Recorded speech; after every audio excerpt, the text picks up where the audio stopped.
오후에는 여호수아 2장 13절에서부터 또 우리가 말씀을 봉독하도록 하겠습니다.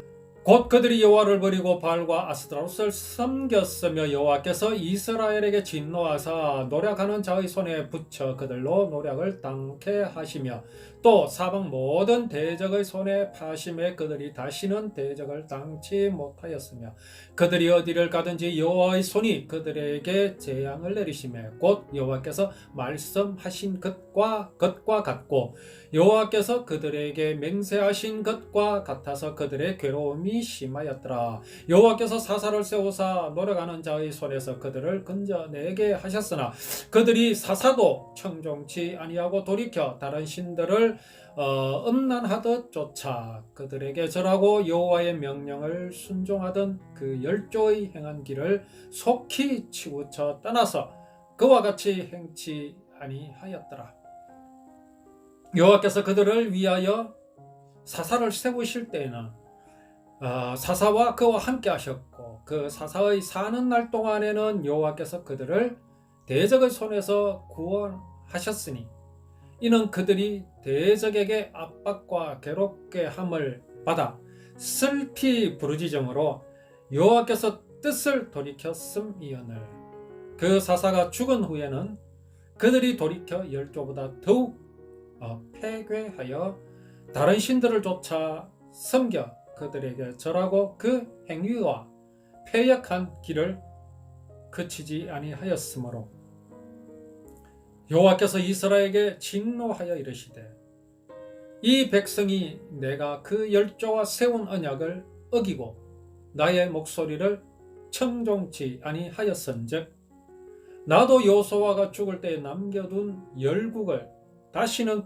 그들의 앞에서 하나도 쫓아내지 아니하리니 이는 이스라엘이 그 열조의 지킨 것 같이 나 여호와의 도를 지켜 행하나 아니하나 그들로 시험하려 함이라 하시니라.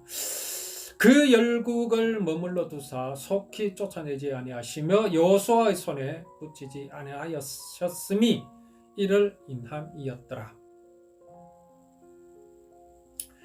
오후에 이어서 우리가 말씀을 나누도록 하겠습니다. 이스라엘 백성들이 가나안 땅에 들어와서 하나님께서 명령하신 대로 가나안 거민들을 다 내어 쫓지 않았습니다. 그렇게 되므로 그 남아있는 가나안 거민들이 이스라엘 백성들을 또 공격하고 괴롭히는 그러한 일들이 일어나게 되었습니다. 사실 하나님께서 이스라엘 백성들로 하여금 가나안 거민들을 다 쫓아내라 멸하라고 하신 것은 그들이 이스라엘 백성들을 괴롭힐 것을 마음에 두시고 그렇게 명령을 하신 것이 아닙니다. 정말 이스라엘 백성들에게 심각한 것은 그들의 칼과 무기가 아니라 그들의 인본주의입니다. 사람이 하나님과 같이 될 수 있다고 하는 사상을, 사단의 사상을 쫓는 그 가나안 거민들의 사상이 이스라엘 백성들로 하여금 여호와 하나님의 구원의 언약을 떠나게 할 수 있는 그 시기에 하나님께서는 이 가나안 땅의 거민들을 다 멸하라고 하셨고 그들이 섬기는 신을 섬기지 말게 하셨고 그들이 쌓는 제단을 헐게 하신 것입니다. 자, 이런 것을 분명히 안다면 어떻게 이스라엘 백성들이 가나안 거민들을 살려둘 수 있었겠습니까? 흔히 전쟁터에서 아이들이 이렇게 죽어가는 그런 장면들을 볼 수가 있습니다. 물론 무고하게 아무런 무장이 없이 총에 맞아 죽을 수도 있는데 때로는 이제 아주 잔인하고 정말 그 인도적이지 못한 그런 장면들이 있습니다. 심지어 아이들 몸에 이제 폭탄을 장치해서 이제 적군들 깊숙이 그렇게 들여보내서 원격으로 자폭을 폭발을 시켜서 그렇게 살상을 하는 그런 수법도 있기 때문에 교전 수칙에 의하면 적이 걸어오는 사람이 남자이면 말할 것도 없고 혹시 여자라도 혹은 아이라 할지라도 이제 멈추라는 명령에 응하지 않을 때에는 사살하라는 그런 교전 수칙도 있습니다. 그게 전쟁입니다. 자, 이스라엘 백성들은 역시 그런 마음이 있었을 수 있습니다. 저렇게 선량한 사람들, 저렇게 선량한 아이들을 어떻게 멸할 수 있겠는가? 그럴 수 있습니다. 그러나 하나님께서는 멸하라고 하셨습니다. 그럼에도 이스라엘 백성들은 인정에 이끌렸을 수도 있고 또는 사람의 욕심이었을 수도 있습니다. 어쨌든 이스라엘 백성들은 여호와 하나님의 명령대로 행하지 않았습니다.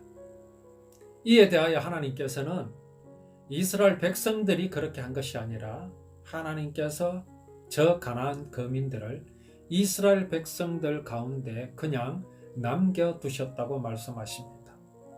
그러시면서 그 이유로 말씀하시기를 그들로 하여금 이스라엘 백성들의 옆구리에 가시가 되게 하셨다라고 말씀하십니다.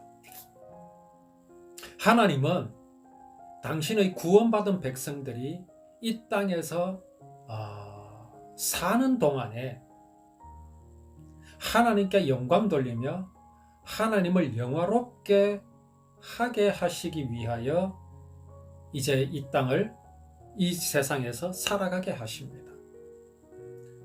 이제 그러한 삶을 우리들은 지금 하나님 앞에서 살아가고 있습니다. 하나님을 영화롭게 하고 그 이름을 즐거워하며 살아갈 수 있도록 말입니다. 그런데 우리가 어떻게 하면은 그렇게 살아갈 수 있겠습니까? 이것은 쉬운 일이 아닙니다. 왜 그러냐? 왜 그렇겠습니까? 그것은 바로 공중 권세 잡은 사단이 있기 때문에 그렇습니다. 사단의 정체가 무엇입니까? 그렇습니다. 사람이 하나님과 같이 될 수 있다고 하는 하나님을 무시하고 하나님을 멸시하는 사상입니다. 내가 하나님같이 될 수 있다라고 하는 사상이 바로 사단입니다. 이것은 우리들 마음속에 있어서 매우 익숙한 그런 사상으로 자리 잡고 있습니다. 하나님의 은혜보다는 우리는 어떤 마음이 있습니까? 내가 열심히 노력하고 내가 무엇을 하였을 때에 비로소 우리는 어떤 마음을 느낍니까? 안심합니다. 내가 무엇을 했기 때문에. 그러나 하나님의 은혜는 그렇게 말씀하시지 않습니다. 경건치 아니한 자를 의롭다 하시는 그분이 바로 하나님이십니다. 그 언약을 하나님께서는 우리들에게 반드시 기억하기를 요구하십니다. 잊어버리지 않기를 요구하십니다. 그러하신 분이 하나님이심을 기억하기를 원하십니다. 그런데 우리는 어떻습니까? 우리들 마음에 여전히 멸하지 않고 내가 끼고 살아가고 있는 생각이 있습니다. 사상이 있습니다. 그것이 바로 가나안 거민들이 가지고 있는 사상, 곧 사람이 하나님과 같이 될 수 있다고 하는 불신앙입니다. 이것은 정말 안타깝게도 우리가 천국 가는 그날까지 이것은 우리와 함께 할 것입니다. 왜 하나님께서는 이것을 우리들에게 그냥 두셨을까요? 그 이유는 우리로 하여금 하나님의 사랑을 더욱 깨닫게 하려 하심입니다. 이 세상은 절대적인 것은 없습니다. 여호와 하나님의 사랑 외에는 절대적인 것은 결코 없습니다. 하나님의 사랑이라야만이 절대적인 것이지 하나님의 사랑 외에 사람의 사랑은 결코 절대적이지 않습니다. 사람이 행복하다, 내가 행복하다 하는 것조차도 사실은 절대적이지 않습니다. 북한 사람들의 행복 지수는 우리 남한 사람들보다 훨씬 높을 수 있습니다. 자살률이 우리나라가 더욱 높습니다. 왜 그렇습니까? 행복이라는 것이 절대적이지 못하기 때문에 그렇습니다. 북한 사람들은, 우리나라 사람들은 만족하지 않고 있는 우리의 삶을 동경하고 있습니다. 죽음도 불사하고 목숨을 내놓고 탈출을 합니다. 그들이 우리 남한에 와서 가장 행복하게 느끼는 것은 아주 단순합니다. 집안에서 수도를 틀면 물이 나옵니다. 그것도 더운 물이 나오고 또 차가운 물이 동시에 나옵니다. 집안에서 목욕을 할 수 있습니다. 집안에서 화장실도 갈 수 있습니다. 이것이 얼마나 행복한 것이라고 그들은 말합니다. 과연 이것이 절대적 행복입니까? 그렇지 않습니다. 사람의 행복이란 지극히 상대적입니다. 그러나 여호와 하나님의 사랑은 비교할 수 있는 것이 없습니다. 절대적이기 때문에 그렇습니다. 이런 절대적인 하나님의 사랑을 우리는 기억하여야 합니다. 잊어버려서는 안 됩니다. 하나님의 이 사랑을 잊어버리는 순간 거짓 사랑, 거짓 행복이 우리를 향해 달려옵니다. 그것을 의지하라고 합니다. 그것을 버리지 말라고 유혹합니다. 우선 눈에 보이고 내게 익숙한 것들을 우리는 따라가기가 쉽기 때문에 그렇습니다. 그렇게 하여 하나님의 사랑을 버리고 사람의 방법을 쫓아갑니다. 사람의 행복을 잡으려고 노력합니다. 하나님은 이것을 그냥 두십니다. 그냥 허락하십니다. 그런 가운데 우리 구원받은 하나님의 자녀들은 그것이 진정한 행복이 아님을 발견하게 될 것입니다. 그것이 얼마나 허무한 것인가를 알게 될 것입니다. 그럴 때에 우리는 어떤 사랑을 향하여 눈을 돌리게 되겠습니까? 바로 하나님의 사랑, 하나님의 이루신 그 구원을 향하여 우리의 믿음은 다시 또 달려가게 될 것입니다. 그러한 이유로 하나님께서는 가나안 땅에 가나안 거민들을 그들에게 그냥 남겨두셨다고 말씀을 하십니다. 여기 다른 신들을 쫓아가는 그 모습에 대해서 하나님께서는 음란이라는 표현을 하십니다. 한 남자를 섬기는 것이 아니고 한 여자만을 사랑하는 것이 아니라 아무나 사랑하고 아무나 끌어안는 그런 모습으로 말씀을 하십니다. 율법에서도 분명히 경계하십니다. 음욕을 품지 말라, 간음하지 말라라고 율법에서 분명히 경고하십니다. 이 율법이 왜 약속이 되겠습니까? 간음하지 말라 하신 율법에 대해서 우리는 어떤 생각을 합니까? 그렇다, 나는 간음하지 말아야지라고 생각하지요. 그러나 그 율법은 법이 아닙니다. 약속입니다.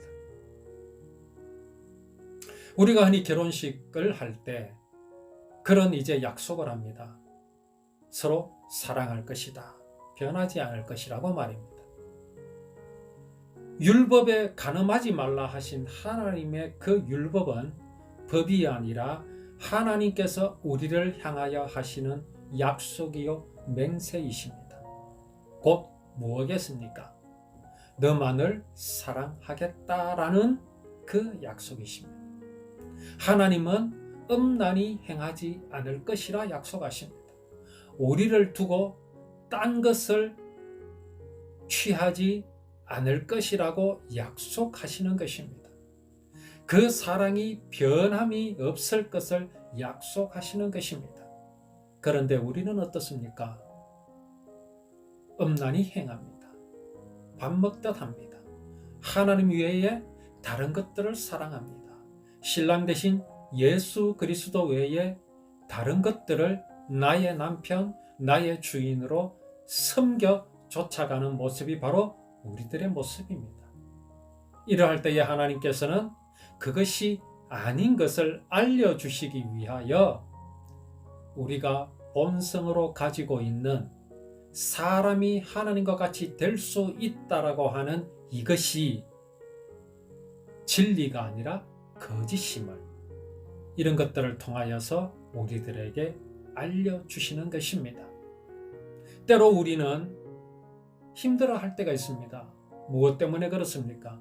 나는 믿음으로만 살아가고자 원하고 그렇게 하고 싶은데 불신앙이 우리를 침범하여 오는 것들을 보면서 힘들어할 때가 참 많이 있습니다. 그렇습니다. 우리가 이러한 것들이 나를 엄습해 올 때 이제 우리는 대항하는 방법을 알아야 하겠습니다. 그것이 무엇입니까? 오늘 여기 이스라엘 백성들을 위하여 가나안 거민들을 남겨두신 하나님의 그 뜻을 우리가 알아야 합니다. 그런 것들은 이스라엘 백성들을 멸망하게 하시기 위하여 두신 것이 아닙니다. 내게 다가오는 내 속에 있는 불신앙은 나를 멸망시키기 위하여 내게 두신 것이 아닙니다. 이런 것들을 인하여 우리는 하나님의 사랑을 더 알게 되고 하나님의 사랑이 어떠한 것인지를 육신의 것과 비교하여 더 알게 하고 깨닫게 하시기 위하여 하나님께서 우리에게 남겨두신 것임을 알아야 할 것입니다. 때로 내게 불신앙이 나타날 때에 우리는 어디로 달려가야 하겠습니까? 나는 그럼에도 불구하고 여전한 하나님의 사랑, 그 하나님의 사랑은 여전하셔서 나를 더욱 하나님의 사랑을 깨닫게 하시려는 하나님의 계획이신 것을 우리가 그런 것들을 통하여 내 불신앙을 통하여 오히려 더 알게 하시려는 하나님의 섭리란 것을 우리가 더욱 깨달아야 할 것입니다. 그 열국을 머물러 두사 속히 쫓아내지 아니하시며 여호수아의 손에 붙이지 아니하셨음이 이를 인함이었더라. 이 열국들, 이 가나안 거민들은 이스라엘 백성들을 끝까지 괴롭힙니다. 물론 하나님의 명령대로 다 멸하였으면 이런 일은 있을 수가 없습니다.